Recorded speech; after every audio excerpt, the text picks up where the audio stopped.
I overheard my fiance tell her friend that her ex will always be the love of her life. Am I cooked?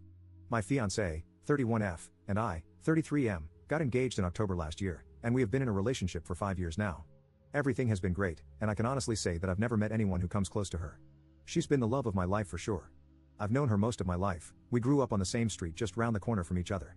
Her mom and dad still stay in the same house, and I still stay in the same house I grew up in, which my mom left to me when she passed away in 2014. We still don't officially live together yet, but for all intents and purposes, she lives here. Her parents and she are really close, though, and she still has her bedroom there and will occasionally spend the night there, but she's never away from here. Anyway, this morning, I decided to take a walk down to the shops to buy some things, and as I was about halfway there, I realized I had forgotten my face mask. Masks are mandatory here in shops since July 10th. So, I had to walk back and get mine. When I walked in the door to grab the mask from the kitchen table, I heard her speaking loudly to someone on the phone in the living room. She said, "Yeah, but David will always be the love of my life." David is her ex-boyfriend. I don't know a great deal about him, but I know they were in a relationship for 2 years, and it ended a year before we started dating.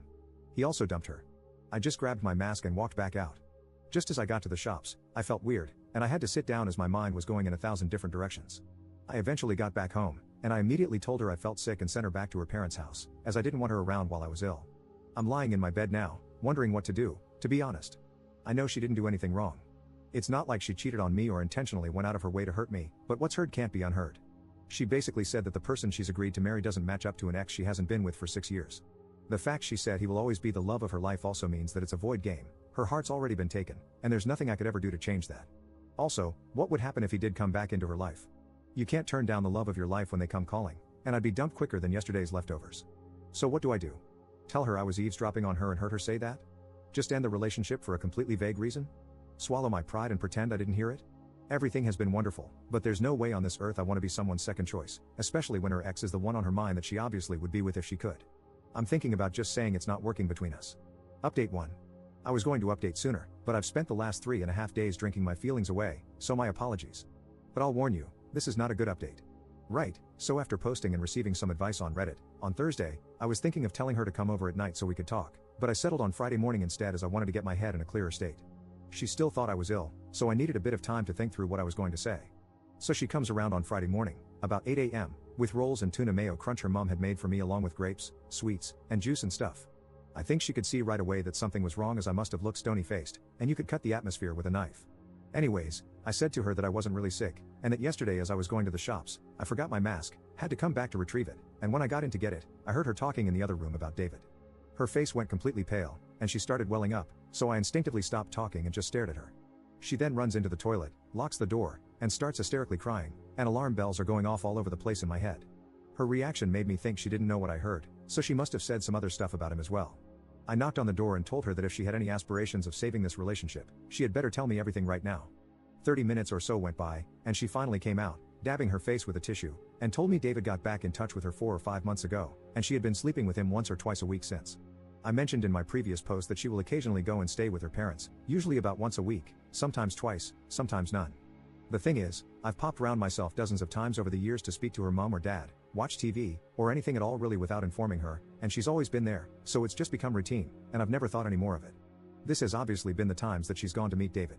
All I can think of is that the snippet of conversation I heard her having was her friend or something helping her choose between David and me. When I heard this, I lost it. I kicked her out, grabbed handfuls of her stuff, put it in bin bags, and threw it out the door into the front garden. She's still standing there, by the way. I then grabbed my garden hose and drenched the bags with it. I'm not proud of that, it was extremely petty, and in hindsight, I should never have done that. At this point, she ran round to her house, and about a minute later, her dad comes rampaging round, screaming. Her dad and I end up rolling around the front garden fighting, at about 9 a.m. in the morning no less. Police showed up, and half the street was out because of the commotion. Afterward, I blocked her on everything and went to my friend's house where 3 of us spent the weekend and Monday drinking. When I got back to the house this morning, I noticed she had been back in the house at some point. She had made the beds, done the washing, and ironed. I have no idea why she did this. As I'm writing this, she's tried to get in again. I haven't been able to change the locks yet, so I put the door chains on the front and back door, and I heard the chains clanging as she tried to get in. There's also a note that she's put through the door. I don't even want to read it right now. I'm too hurt, hungry, and hungover to even think about what she has to say. Update 2. Since everything that has happened, things have taken a turn for the worse. As many of you mentioned I should do, I sent an email to her father, explaining my side of the story and apologizing for taking things public and embarrassing his daughter, but as I said previously, I acted instinctively. I didn't apologize for fighting him as I was reacting to him coming at me. He basically told me to screw off and accused me of biting his ear for some reason. So that's what was stuck in my teeth. I joke, of course, if you don't laugh, you'll cry. About a week ago, I went outside to find my car keyed right down from the passenger side wing mirror round to the boot. Last Sunday, I was walking down the road to meet a friend at the Arches, a place where we occasionally hang out and walk from an arched bridge, and as I was turning the corner, a friend of a friend called me a disgrace. I asked how I am a disgrace, and she told me that I'm a disgrace for beating up my ex-fiancé. Let's just be clear here, I've never laid a finger on her in my life. Either her father, or someone else is perpetuating this lie, and me throwing her stuff out and hosing it has obviously given this an authenticity. I haven't spoken to my ex, and she hasn't tried to contact me anymore.